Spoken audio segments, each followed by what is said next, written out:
Last week, Laken Riley, a former University of Georgia nursing student, was found dead on a remote wooded trail on the campus of the University of Georgia. This was a trail she had used regularly for jogging without incident. Now, Riley was a cross-country finalist numerous times during her years at the University of Georgia and apparently maintained her love for long-distance running. Why do I mention this? Well, stand by and I'll explain.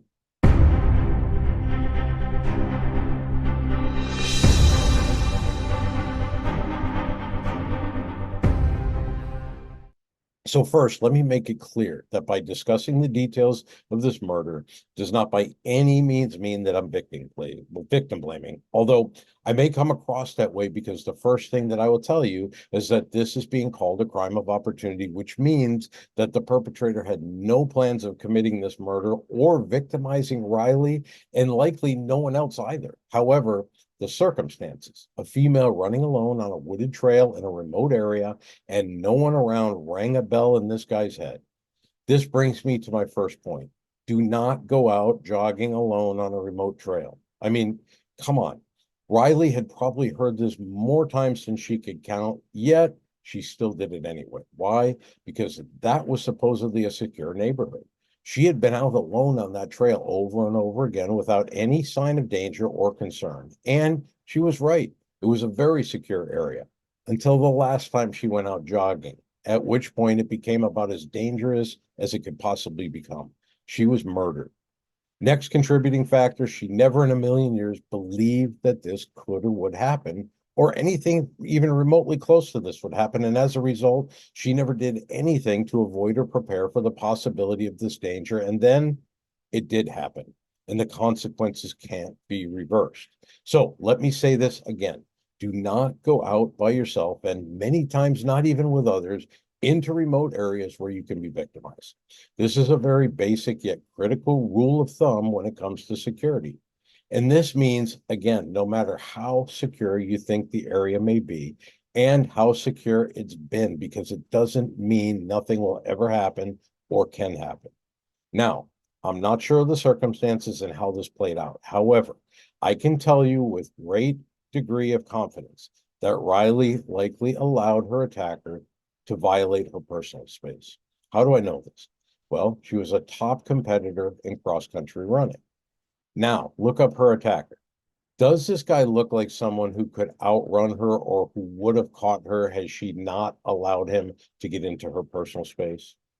What exactly does this mean? Had Riley defined a personal space, a space around her that she would not allow anyone that she didn't know or feel comfortable with to violate? This likely would not have happened. Here's why. The first time this guy violated her defined circle, she should have recreated it. So, in other words, when he stepped into the circle for the first time, she should have stepped away an equal distance to clear him out of this space and recreate it. And if he violated it again, she would step away and recreate it again and again and again until ultimately she would be running away. And by the looks of this guy, again, I doubt very seriously if he would have been able to catch her. There's also the possibility that he did or said something that caused her to stop and pay attention to him. Maybe asking him for help or just asking him a question, because for the most part, people are polite. Or in this case, maybe she would stop to help him and then bang, you're a victim. I tell people regularly, being polite can get you killed these days. You're better off safe and seen as a jerk than you are dead and seen as polite. Now, I need to go back to a crime of opportunity. You see, there are people out there who react based on circumstances. Let me give you an example that you've likely seen before. Have you ever walked into a convenience store and found the clerk counting tons of money right on the counter in front of you?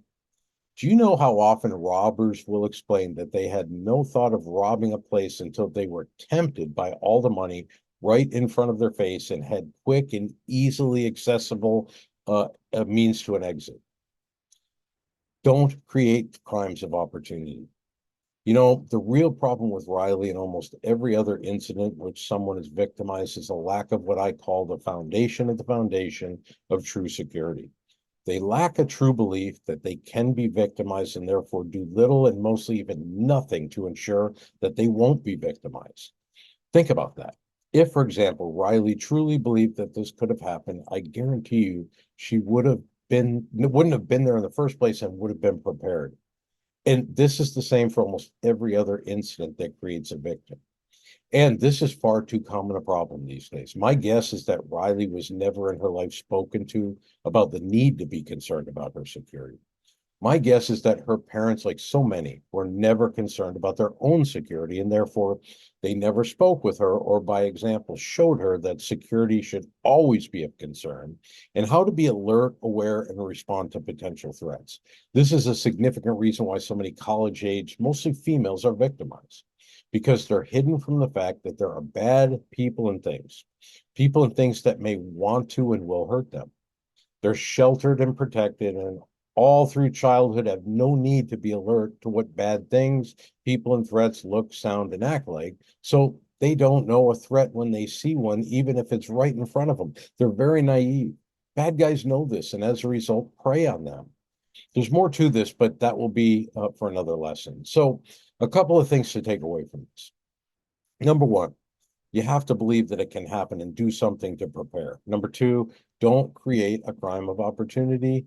Number three, don't allow anyone to violate your personal space. And number four, being polite can be deadly. There's more than I can add to this. However, that will come in subsequent lessons. So just stay tuned. If you found this valuable, please like it, share it, and subscribe to this channel. See you next time.